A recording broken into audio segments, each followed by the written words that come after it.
ഇക്കഴിഞ്ഞ 15 വർഷങ്ങളോളമായി അമേരിക്ക നേരിട്ടൊരു വലിയ ആരോഗ്യ പ്രശ്നമായിരുന്നു കൊതുകുകൾ കൊണ്ടുള്ള പകർച്ചാരോഗങ്ങളുടെ വ്യാപനം. ഡെങ്കിപ്പനി, സിക്ക വൈറസ്, യെല്ലോ ഫീവർ തുടങ്ങി മാരകമായ പകർച്ചവ്യാധികൾ ഈ അടുത്ത വർഷങ്ങളിൽ പോലും അമേരിക്കയുടെ പല പ്രദേശങ്ങളിലും പടർന്നിരുന്നു. ഇതിനെ തടയാനായി ജനങ്ങൾ അവിടെയുള്ള കൊതുകുകളെ നശിപ്പിക്കാൻ പല മാർഗങ്ങളും പരീക്ഷിച്ചു കൊണ്ടേയിരുന്നു. പക്ഷേ ഒന്നും വിചാരിച്ചതുപോലെ ഫലം കണ്ടിരുന്നില്ല. അവിടേക്കാണ് ഓക്സിടെക് എന്നൊരു ബ്രിട്ടീഷ് അമേരിക്കൻ കമ്പനി കടന്നുവരുന്നത്. അവർ അമേരിക്കയിലെ ജനങ്ങൾക്ക് മുൻപിൽ കൊതുകുകളെ ഇല്ലാതാക്കാൻ ഒരു വിചിത്രമായ ആശയം മുന്നോട്ട് വെച്ചു. പിന്നെ നടന്നത് ലോകം കണ്ട ഏറെ അപകടം നിറഞ്ഞതും വിചിത്രവുമായ ഒരു പരീക്ഷണമായിരുന്നു. ആ പരീക്ഷണത്തിലേക്കാണ് ഇന്നത്തെ നമ്മുടെ യാത്ര.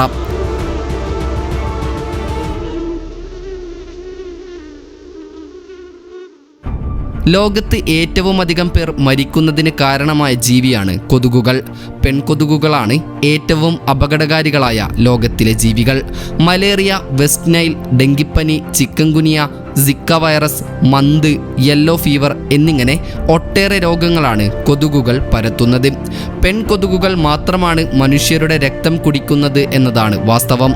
മുട്ടയുടെ വളർച്ചയ്ക്കാവശ്യമായ പ്രോട്ടീൻ ലഭിക്കുന്നതിനാലാണ് ഇവകൾ മനുഷ്യരക്തം കുടിക്കുന്നത്. ആൺകൊതുകുകളുടെ ആഹാരം സസ്യങ്ങളുടെ നീരാണ്.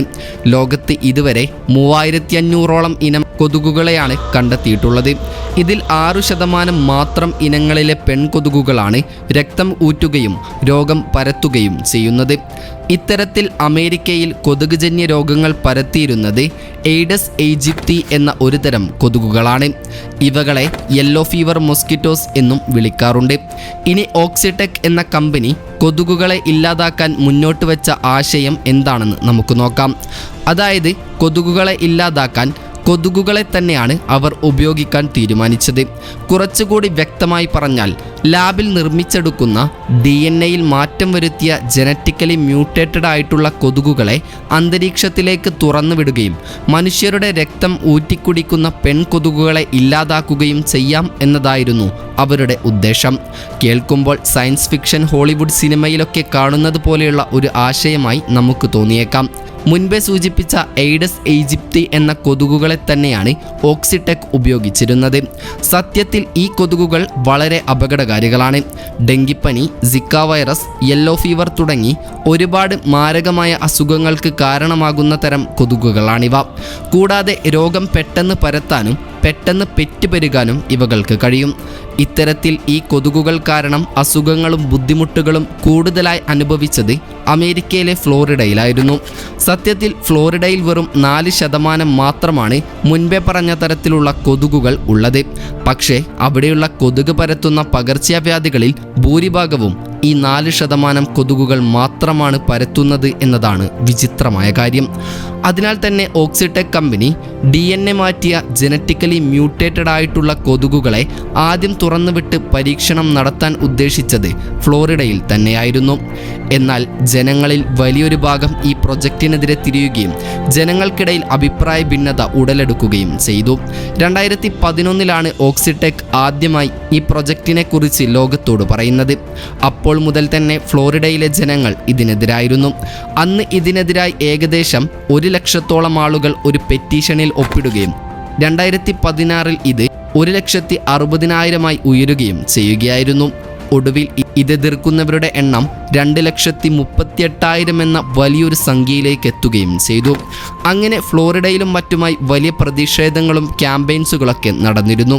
ഈ ജനറ്റിക്കലി മ്യൂട്ടേറ്റഡ് ആയിട്ടുള്ള കൊതുകുകളെ പുറത്തേക്ക് തുറന്നുവിട്ടാൽ പിന്നീട് ഇവരുടെ ജീനിൽ എന്തെങ്കിലും മാറ്റം സംഭവിച്ച് വിപരീതമായി വല്ലതും സംഭവിച്ചാൽ അത് വലിയൊരു വിപത്തായി മാറുമെന്നായിരുന്നു ഇത് എതിർക്കുന്നവരുടെ പ്രധാന ന്യായം. പക്ഷേ ഈ പെറ്റീഷനുകളും പ്രൊട്ടസ്റ്റുകളൊക്കെ അവഗണിച്ചുകൊണ്ട് ഗവൺമെൻറ് ഈ പ്രൊജക്റ്റ് നടപ്പിലാക്കാൻ ഓക്സിടെക്കിന് അനുമതി നൽകുകയായിരുന്നു.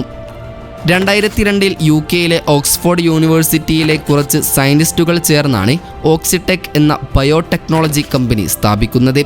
നിലവിൽ ഇത് US ബേസ്ഡ് സിന്തറ്റിക് ബയോളജി കമ്പനിയാണ്. ജീവികളെ ജനറ്റിക്കലി മ്യൂട്ടേറ്റഡ് ആക്കി രോഗങ്ങളും മറ്റും തടയലാണ് ഈ കമ്പനിയുടെ പ്രധാന ഉദ്ദേശം. ബ്രസീൽ, പനാമ, കൈമാൻ ഐലൻഡ് തുടങ്ങിയ സ്ഥലങ്ങളിലൊക്കെ ഇവർ പലതരത്തിലുള്ള പരീക്ഷണങ്ങളും കണ്ടക്ട് ചെയ്തിട്ടുണ്ട്. ഇനി എങ്ങനെയാണ് ഓക്സിടെക് കൊതുകുകളെ ജനറ്റിക്കലി മ്യൂട്ടേറ്റഡ് ആക്കിയത് എന്ന് നമുക്ക് നോക്കാം. ഇതിനായി ഇവർ പെൺകൊതുകുകൾക്ക് മുട്ടയിടാനായി എഗ് പ്രൊഡക്ഷൻ കോളനി എന്ന് വിളിക്കുന്ന ഒരു പ്രത്യേക റൂമുകൾ സജ്ജീകരിച്ചെടുക്കും. ഇത്തരത്തിലുള്ള ഓരോ കൂട്ടിലും 12,000 കൊതുക് മുട്ടകൾ വരെ ഉണ്ടാകും. ശേഷം സയൻറ്റിസ്റ്റുകൾ ഈ എഗ്സ് കളക്ട് ചെയ്ത് പ്രത്യേക നീഡിൽസ് ഉപയോഗിച്ച് ഈ മുട്ടകളിലേക്ക് പുതിയ DNA ഇഞ്ചക്റ്റ് ചെയ്യുകയാണ് ചെയ്യുന്നത്. ഈ കൊതുകുകളുടെ ശരീരത്തിൽ ഇഞ്ചക്റ്റ് ചെയ്യുന്ന ജീൻ ഈക്കോയിൽ ബാക്ടീരിയ, ഹെർപ്പസ് വൈറസ് എന്നിവകൾ കൊണ്ട് ഫോം ചെയ്യുന്നതാണ്. ഈ ജീൻ TAV പ്രോട്ടീൻ എന്നൊരു പ്രോട്ടീൻ ഉൽപ്പാദിപ്പിക്കുകയും ഇത് പെൺകൊതുകുകൾ വളരുന്നതിന് മുൻപേ അവകളുടെ കോശങ്ങളെ നശിപ്പിക്കുകയും അവകളെ ഇല്ലാതാക്കുകയുമാണ് ചെയ്യുന്നത്. കൂടാതെ ഇതിലേക്ക് ശാസ്ത്രജ്ഞർ കോറൽ DNAയിൽ നിന്നും മറ്റൊരു ജീൻ കൂടെ നിർമ്മിച്ച് ഇഞ്ചക്റ്റ് ചെയ്തിരുന്നു. ഇത് കാരണമായി ഈ ജീൻ ലഭിച്ച കൊതുകുകൾക്ക് ഒരു റെഡ് മാർക്ക് ഗ്ലോ ലഭിക്കുകയും ചെയ്യും.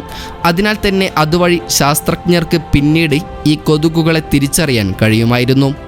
അങ്ങനെ ഇവയുടെ എഗ്സിലേക്ക് പുതിയ DNA ഇഞ്ചക്റ്റ് ചെയ്ത് 4 ദിവസങ്ങൾക്ക് ശേഷം ഈ മുട്ടകൾ ലാർവകളായി മാറും. അതായത് ചെറിയ കൊതുകു കുട്ടികളായി ഈ മുട്ടകൾ അപ്പോഴേക്കും മാറിയിട്ടുണ്ടാകും. മുൻപേ സൂചിപ്പിച്ചതുപോലെ ഇവകളിൽ ആൺകൊതുകുകൾ മാത്രമായിരിക്കും സർവൈവ് ചെയ്യുക. പെൺകൊതുകുകൾക്ക് അതിന് സാധിക്കില്ല. ഇത്തരത്തിൽ ഫോം ചെയ്തു വരുന്ന കൊതുകുകളെ OX5034 എന്നാണ് വിളിച്ചിരുന്നത്. ശേഷം ഈ ആൺകൊതുകുകളെ അന്തരീക്ഷത്തിലേക്ക് തുറന്നുവിടും. ഞാൻ മുൻപേ സൂചിപ്പിച്ചതുപോലെ പെൺകൊതുകുകളാണ് മുട്ടയിടാനാവശ്യത്തിനായ പ്രോട്ടീൻസ് ലഭിക്കാനായി മനുഷ്യരുടെ ചോര കുടിക്കാറുള്ളത്. ആൺകൊതുകുകൾ ഇലകളിലെ നീരൊക്കെ കുടിച്ചാണ് ജീവിക്കുന്നത്. അതിനാൽ തന്നെ ഈ മ്യൂട്ടേഷൻ സംഭവിച്ച ആൺകൊതുകുകൾ കാട്ടിലെ പെൺകൊതുകുകളുമായി ഇണചേരുകയും അതിൽ നിന്നും ഉണ്ടാകുന്ന കൊതുകുകളിൽ ആൺകൊതുകുകൾ മാത്രം സർവൈവ് ചെയ്ത് പെൺകൊതുകുകൾ വളരുന്നതിന് മുൻപ് തന്നെ ചത്തുപോവുകയും ചെയ്യും.